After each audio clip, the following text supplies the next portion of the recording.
Well, g'day, Max there again. Welcome back to the shop. So this is part 15 of our KASTO power hacksaw rebuild, and having completed all of the repairs on the drive side half, now we are starting on the other side half. So I have found a bit of an issue with regards to the play that was in the bow while it was captive between the two housings. So we've got a bit of a repair to do there. And well, we've already done our bush. We've done that the last episode. So we've got a repair to do on the guide rollers, and we need to flake the surface, the running surface as well. So I'll show you the repair and what I've found. So these two guide rollers here control the play in the bow. So it runs in a straight direction, backwards and forwards, oscillating without any up and down play and rocking around. Now this one here seems to be fine, but this one here there's an issue. What these run on is an eccentric shaft. So I'll put this one out. It's just an eccentric shaft, and you can see they lock in position with grub screws. So you can see where this one's been locked before. Now the issue with this one is there's a bit of play where the shaft goes through the housing on this one. This one's tight. So, and when I rolled the housing over, a couple of grub screws fell out the bottom that had just come from nowhere, and I did notice when I went to remove the locking grub screw for this one, it was already loose. Now, so yeah, we're not sure what's happened there. Now, it's quite possible that the two loose grub screws have, because this is loose, they've worked their way loose and just fallen out. And that's the only explanation I can give, because, yeah, one of them's like, yeah, who knows? But they don't fit anywhere else. Okay, so we'll get this out. We need to determine where the wear is. If it's in the housing, which feels all right by my fingers, or if it's in here. And even this doesn't look too bad, you know, so we'll mic it up and see what we have to do.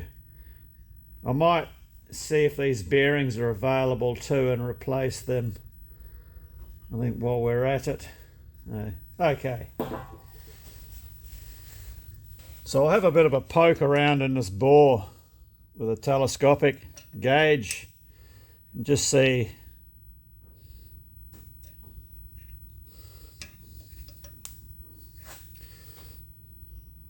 we can feel any discrepancy.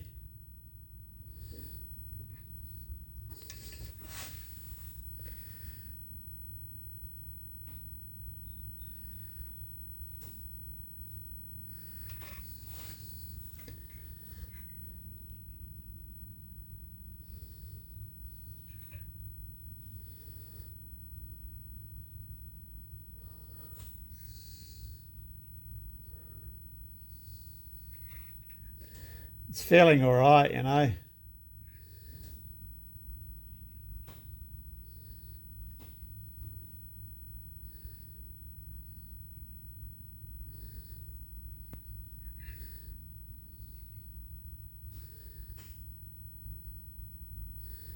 That's easily within quarter of a thou, I reckon. So as far as diameter, 55.045. Yeah. 55 and 45 microns. So our shaft's a fair bit undersized.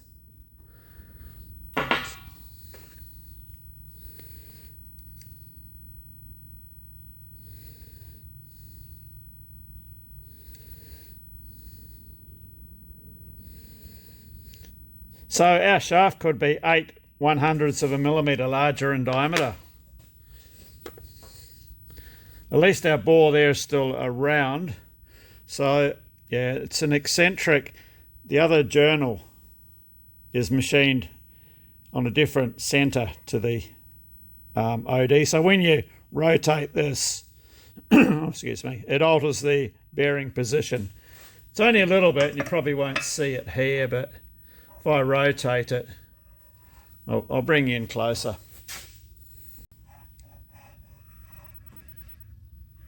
So you see the bearing position alters. So that's how you get your adjustment for the bow, the saw bow, the saw frame, whatever you want to call it. Okay. And its mate on the other side, still tight, but I'll still knock it out for an inspection. So we need to make a new eccentric shaft, somewhat tighter in the bore, not like the old proverbial cock in a shirt sleeve, like this one. So we'll just get this bearing pressed off and then work out what we're going to do.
This part here is the offset part we've just roughed out. So I'll switch inserts, put a finishing insert in, then we'll take the this part here down to finished dimension.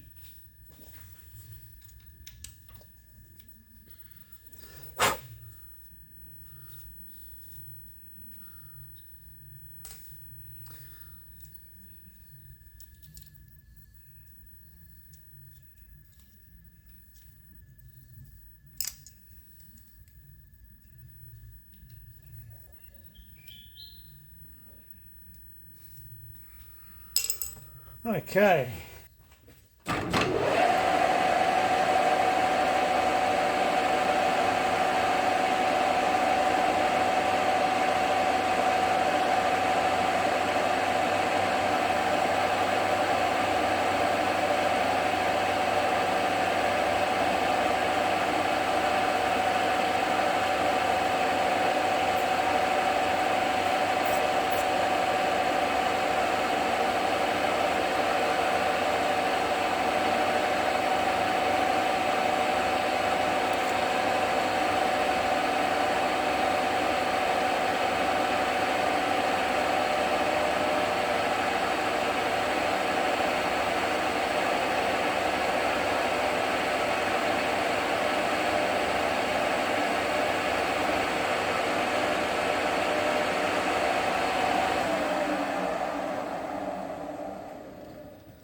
Should give us about 0.1 to go.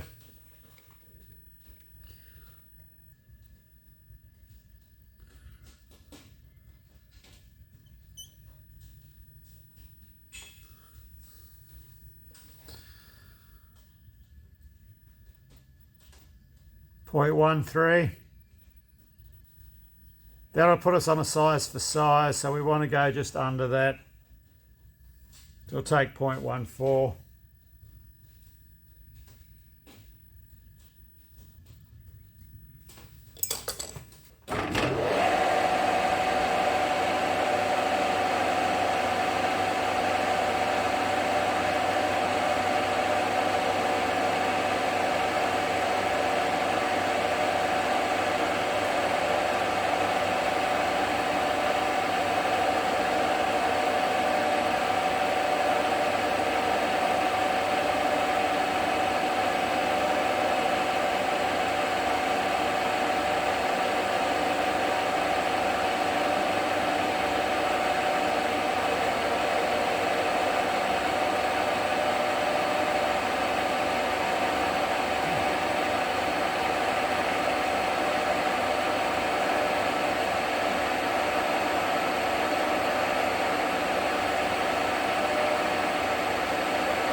Okay, that's given us 0.01 to polish off, so we'll do that last. So what we need to do is we'll put this little bit of a relief in here, and then we can offset it to do the offset feature. I'll change out the tools to do this. A couple of weeks ago I brought this other turning tool. It's an MCM NN, and it uses the standard CNMG insert, just rotated around. So just, it'd be good for chamfering and operations like we're about to do here, where we cut in and travel along and come back out.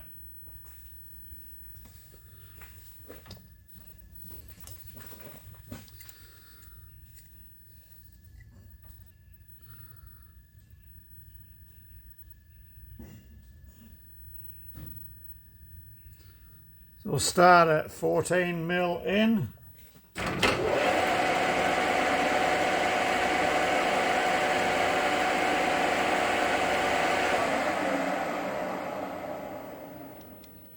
We'll finish at around 27 or 28.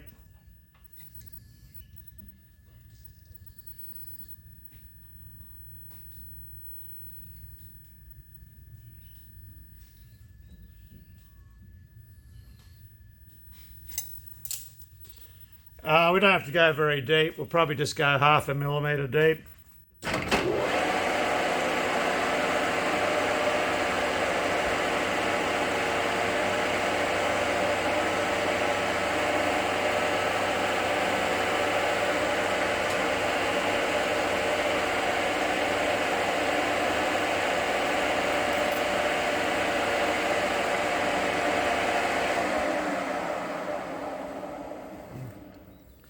So that forms the relief where the locking grub screws go in. So rather than dick around and offsetting this using the 4-jaw chuck, I'm just going to cheat, because I know I'll get away with it. And I've got 1 millimeter stack of shims, which we will put there like that.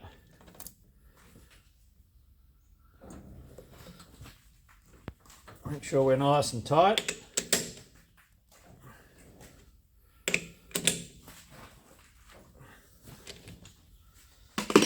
We'll take a trial cut, have a measure, and we should be pretty close, I think. See what it looks like. Get it a bit slower here than that.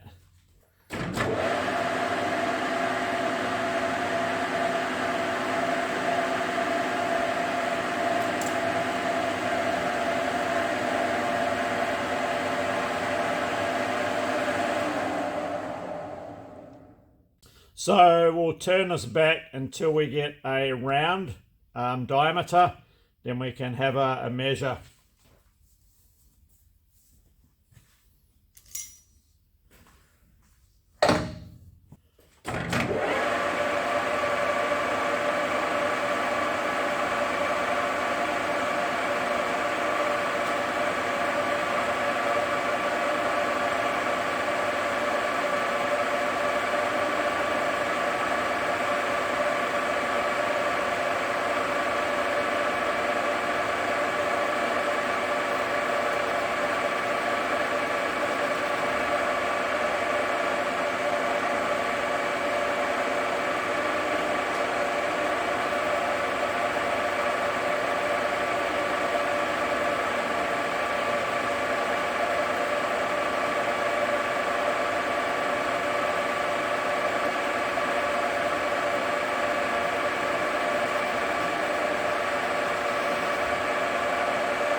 Just a little bit more to go.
We'll check our offset. I have the part we're copying. I've just set it up in the 3-jaw in the other lathe, just to measure it a bit more accurately than with the vernier caliper. It's a bit easier to do it this way. So we have 2.1 millimeters offset on the original one. So we've got 1 millimeter, 1.9. So we need to go another 0.2 millimeters. Okay, so what we'll do is we'll put another, we'll put some more shims in there. I think we'll go 0.1 in shims and see how that comes out. So probably we'll just go for a 5 thou shim. That's a hair over 0.1, and see how we come up.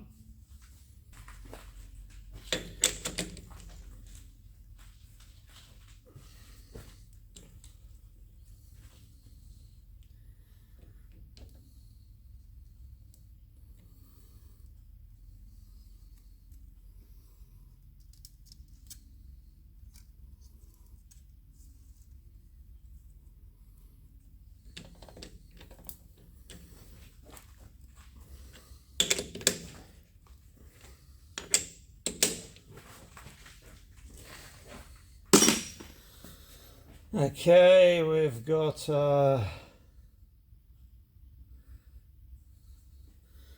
1 millimeter, 2 millimeters, 2.05. So that's 2 thou shy. I'm not going to argue with that. That will get us where we need to be.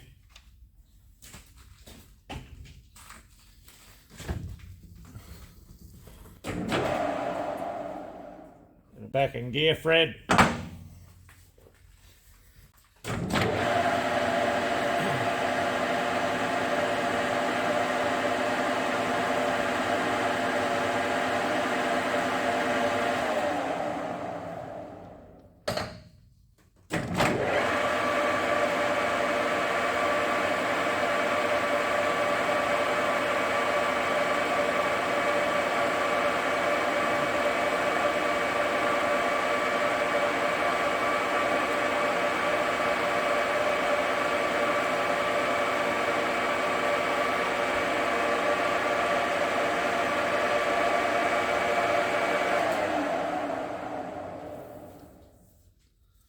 Okay, now we can get a diameter reading on this. Bring this to size.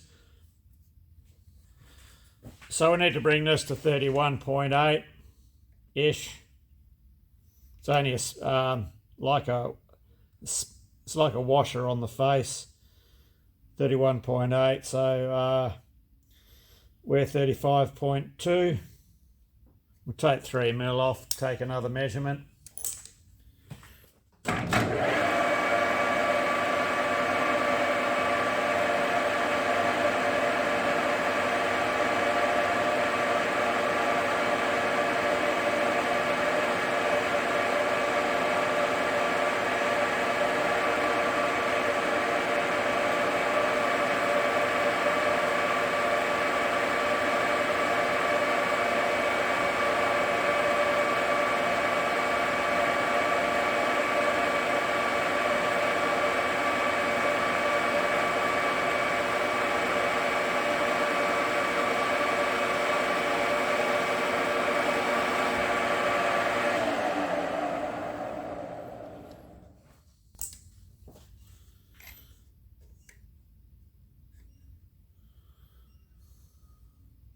Uh, 1.8 millimeters to go.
$31.8. Okay, so now we need to machine this back for the bearing. So this diameter here is just this spaced out section here. So we've got a fair bit to come off now. Back to our bearing. So that's spaced off part, say 2 millimeters.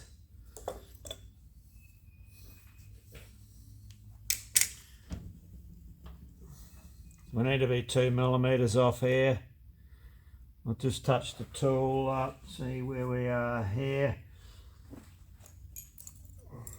Adjust our dial on our carriage. I'll bring it up 2 millimeters past the 0.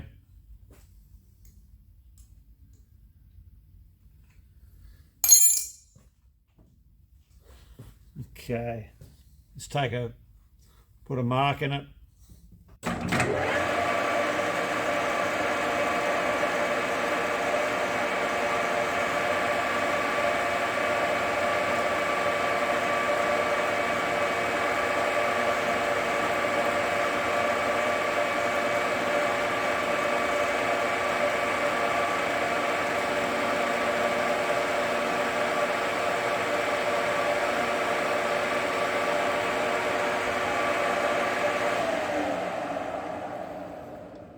Alright, we'll get a diameter here now, and then we can rough this down to our bearing size, which is 20 millimeters.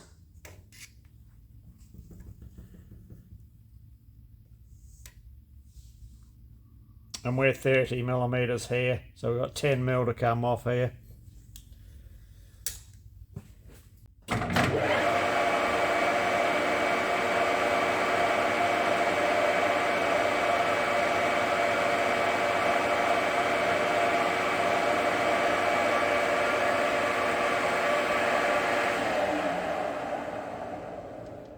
We'll speed this up a bit, bring it up to 720.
We're 22. 2 millimeters to go.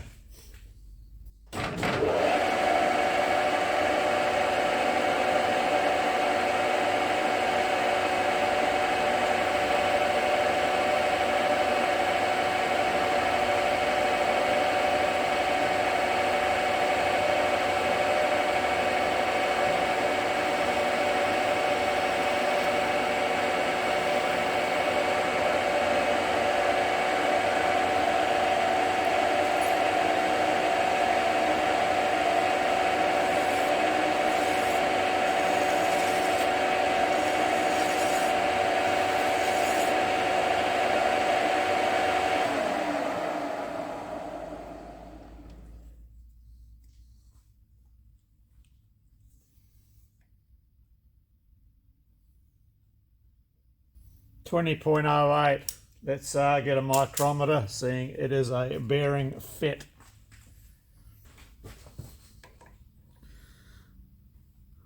Uh, 20.12 by the micrometer. So I need to take 0.1 off.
It's in there, right on 20 plus,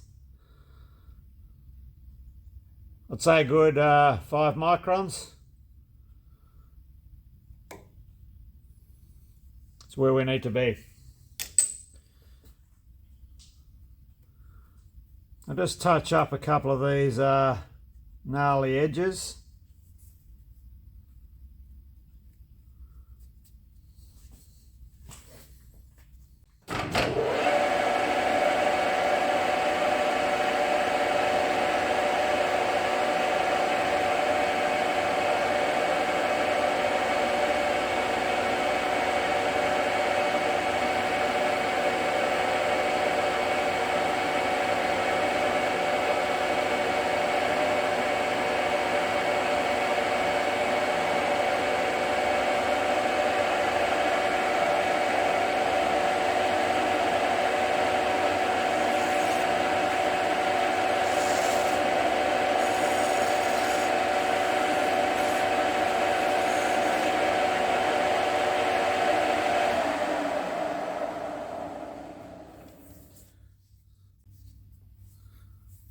Okay.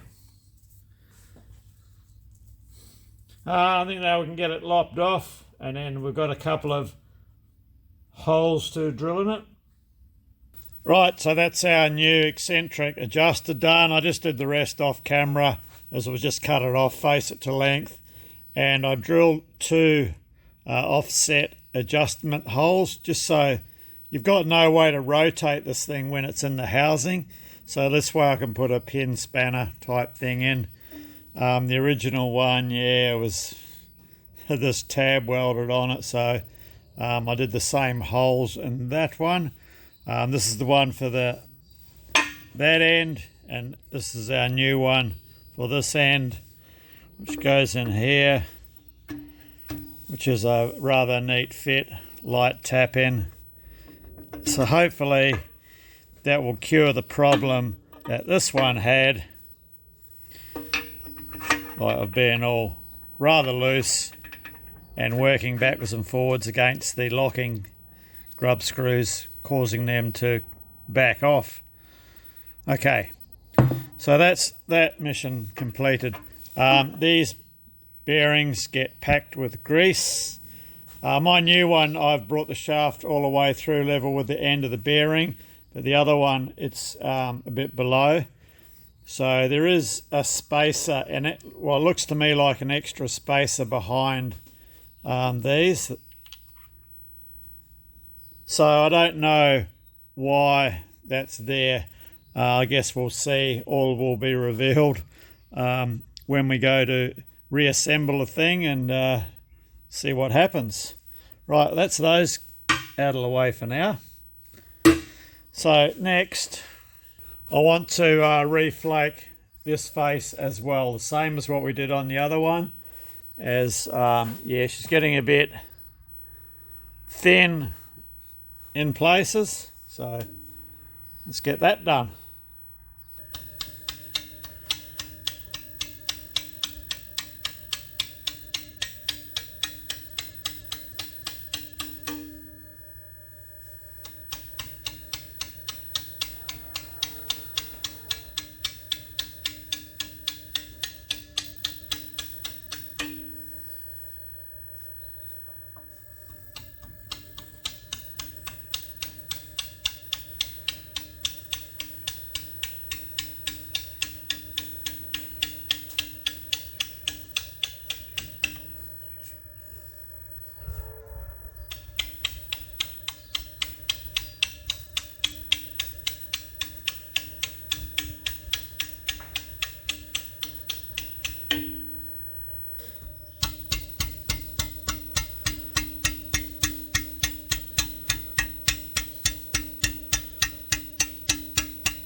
Right, that's our two halves flaked. So that should retain a fair bit of oil, as I haven't quite figured out how this area on either side is lubricated. And the original flaking wasn't light, it was pretty heavy, so we've just duplicated that as best that we can. Right, so let's move on with our next part, which will be to sort out this hydraulic cylinder for the saw's down feed. The up feed I've mentioned before, as far as I'm aware of, and the way that I've felt this saw before we pulled it apart, the up is by gravity and the down is by hydraulic pressure. So we've sorted out the end cap. Now we have to sort out the other end. So this has had a bit of molestation happen to it in the past. So it's had this bush replaced, the bronze bush. Now if you look closely, you'll see a crack running through there, and there's another one down there, just by my thumbnails. Okay, that's the result. Generally that's the result of a bronze bush, or a bush of any form, or anything of any form, being pressed into cast iron that's too tight, and it cracks it, as I've said on many an occasion. So what they've done, they've machined up this saving sleeve, steel sleeve, and that holds everything together. It stops the cracks going further, and the whole thing, you know, stops this whole corner breaking out. So the cracks haven't gone through to the other side, they're just in this thinner section here. So now, because the original rod in this, there's a fair bit of play in it, but realistically, yeah, for what this cylinder does, it's only a single acting cylinder, you would get away with that. Just, however, we are going to replace it. So what I'm going to attempt to do is to bore this bush out.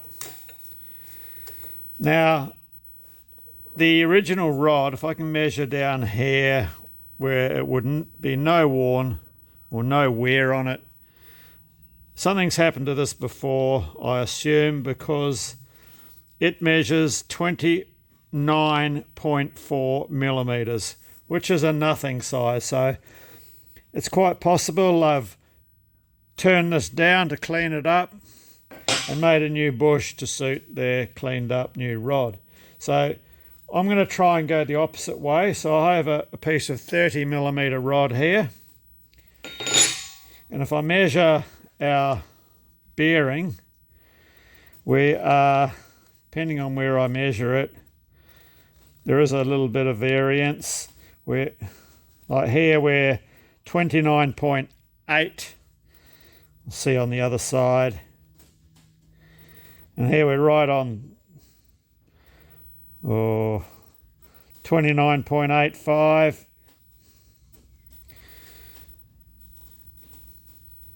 29.9, so we're a hair under 30 millimeters. So what I'm hoping to do is just take a very light skim cut through this bearing to accept this rod. The problem being is, to grip it, I could try gripping it by this outer here in the 3-jaw, and then just check to make sure this shoulder here runs true and the bearing runs true. Otherwise I've got to sort of set it up with the 4-jaw, grip it on the outside, and then indicate this surface in and hope that our bearing indicates in as well, or split the difference between the run out and the bearing and indication on this shoulder here. Let's just pop it in the 3-jaw first and just see what it does before we go to the 4-jaw. So that's the plan with that. Hopefully that will work, and if that does work, yeah, all we have to do then is turn down the end of this, the same as this, drill and tap a hole, and 2 spanner flats on the end, and drill and tap a hole. I did have to get a tap for that, as the thread is M16 by 1.5 millimeter pitch. I managed to get some new seals just locally down the road, so I think we've got everything to reassemble. The barrel, it had a, if I can find it, it had a bit of a dent down the corner of the barrel, just right there. So I got a flat wheel and just sort of leveled it out a bit because it had affected the bore. So what we can do is actually reverse the orientation that it was, as it is centre popped, it is marked, because the piston travels down one end further than the other. Like for this end, it stops a good at least 35 millimeters before the end of the bore. So we can reorientate that, light hone through it just to tizzy up in, there's a few little bit of light scratching going on inside, and that will be fine. So, okay, let's see what we can do with this. I'm just, really hoping I don't have to make a new one, because if we can save it, would be good.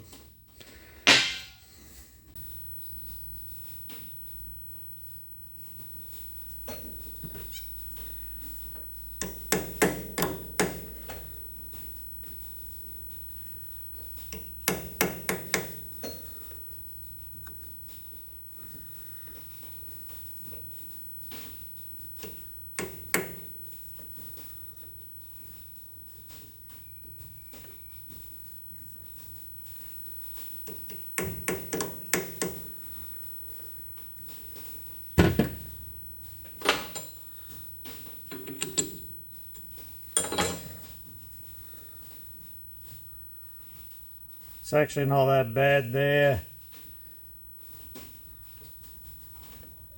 Has a bit of a dip in it. 2.5, 3/1000ths of an inch. Okay. Let's have a look at this bore. Well, before we go to the bore, let's see what this outside is doing.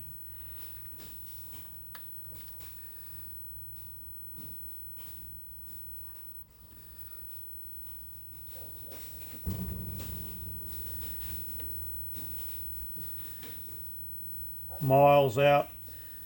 So if I start tapping this around, our face is going to go miles out. Okay.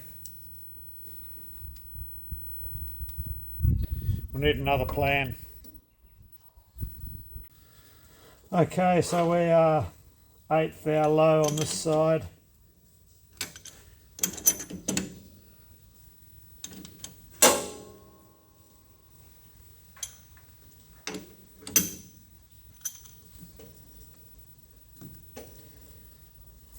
I go to the other 2 jaws.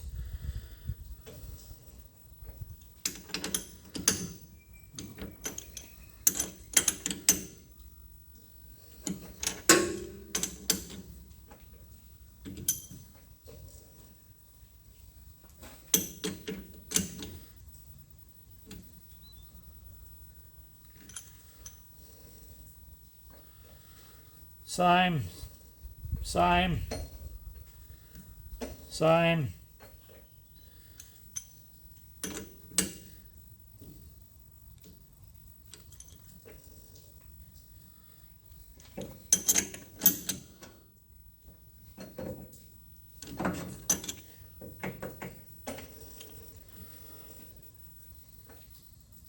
-2,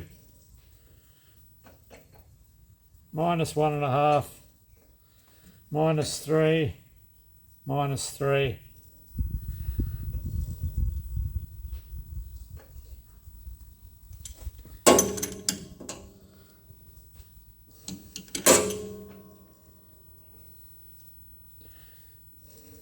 It's got it, we're there. Just make sure we're tight.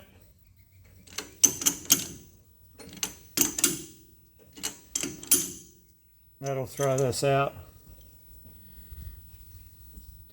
Okay, we're -3.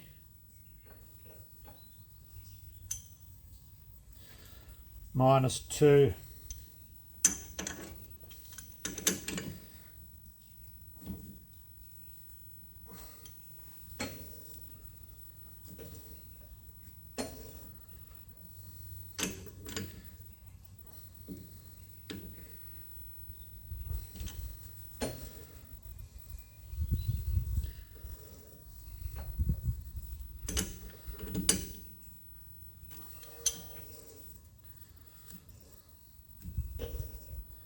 Okay, we're oh fuck, depends where you measure it.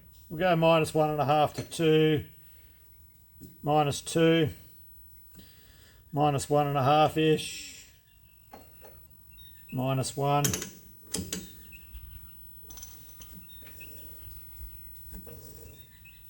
Okay. Let's recheck our face.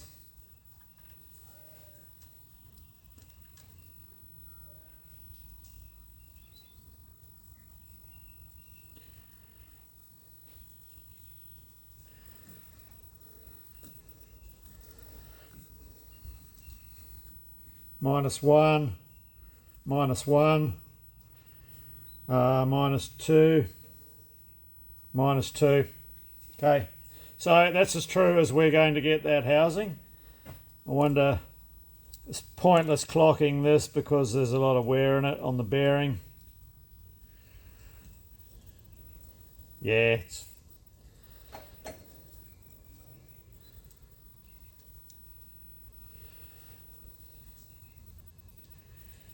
25 thou, a bit over 0.5 millimetre.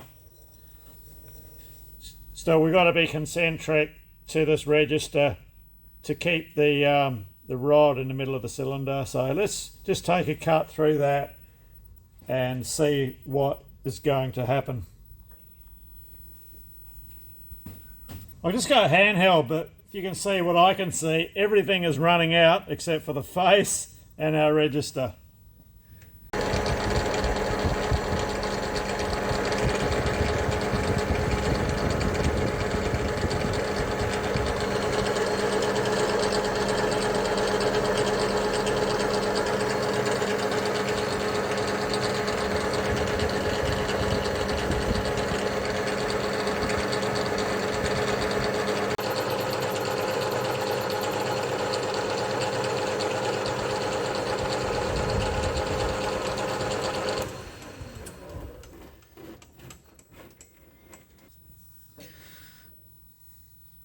Yeah, so we didn't get a full clean-up at 30. We only got 75% of the bore. You can see from there, all that area around there, and it gets worse. It tapers, V's out the further you go into the bore. So I'm going to have to take it to 32 millimetres.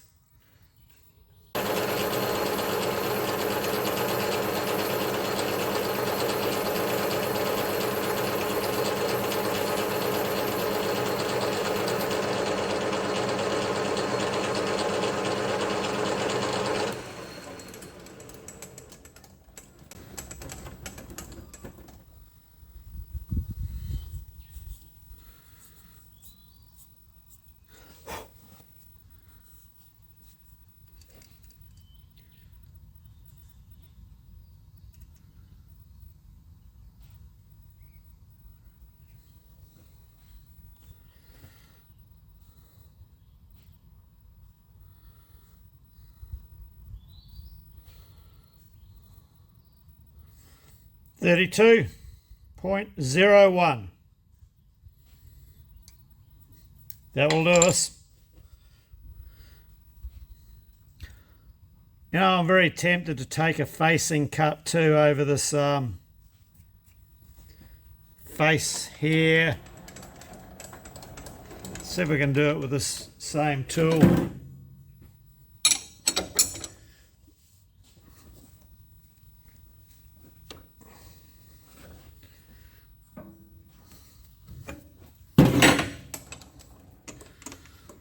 Just to make sure everything's nice and flat and square and true to the bore.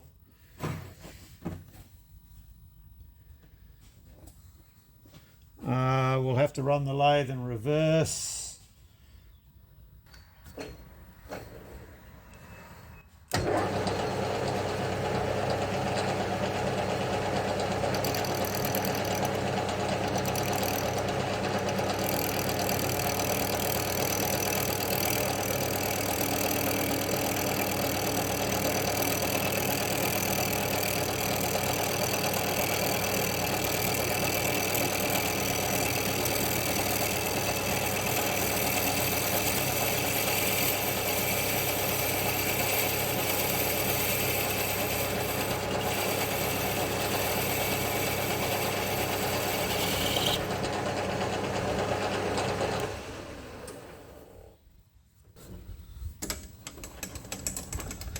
Looks good.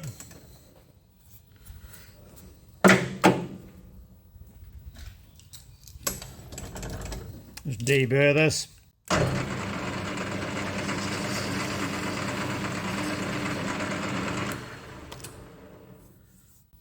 Okay, we're good to go.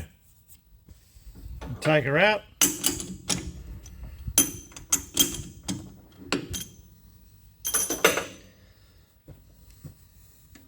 Oop.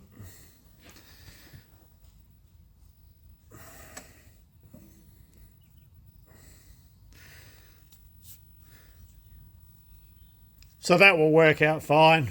We just need to get a larger diameter rod than what we were initially planning to use. Saves a lot of work that way.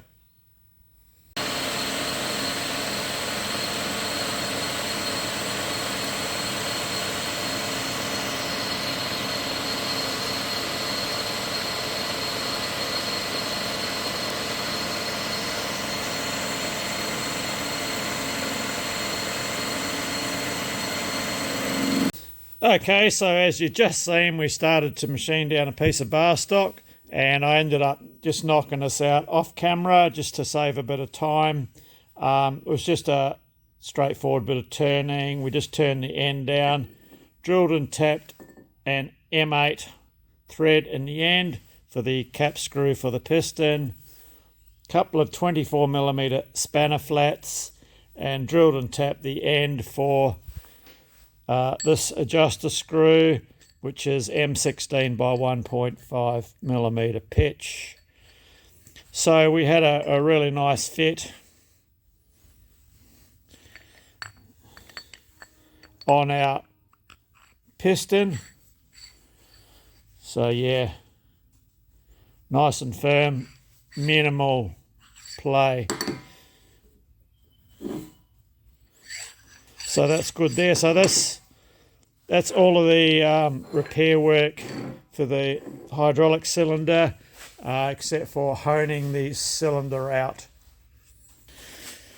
So the only thing I have in my shop to do this is just a ordinary cylinder hone. So let's pop that through and just see what happens.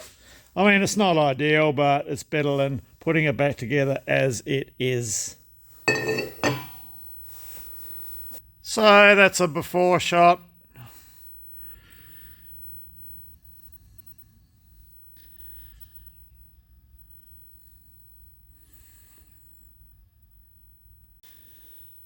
So just an automotive style expanding hone.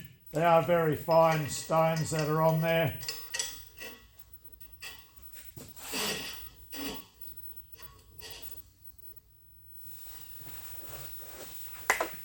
Give it a good squirt of kerosene.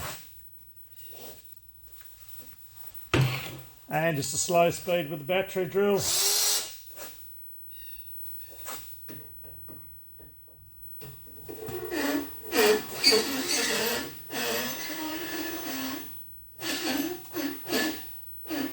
just want to feel where the end is so I don't go too far.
That'll probably do it. And after.